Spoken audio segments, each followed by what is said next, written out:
Hi guys, welcome to Tech Team channel. Hope you're doing well. In this video I'm gonna be showing you how to block emails in Gmail. So let's go to the Gmail first. Right here, Gmail.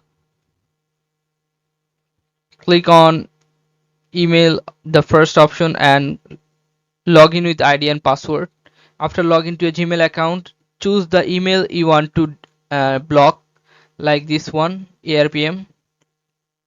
If you want to block this Gmail or email, you can see here beside this three dot icon. Click on this and you'll find here block this email. Okay, click on this and it will pop up for the final confirmation, and you have to click on block. Your email will be blocked and no more email will be come from that Gmail anymore.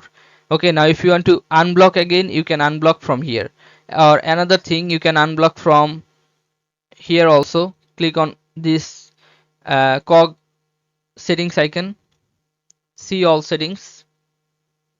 Now you have to click on filters and blocked address.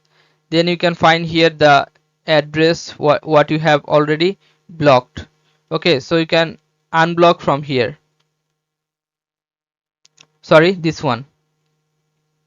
So you can see that unblock button. Click on unblock.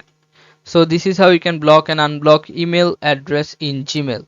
So guys, if you find this video helpful, then please give a thumbs up and don't forget to subscribe the channel. Thank you so much for watching the video.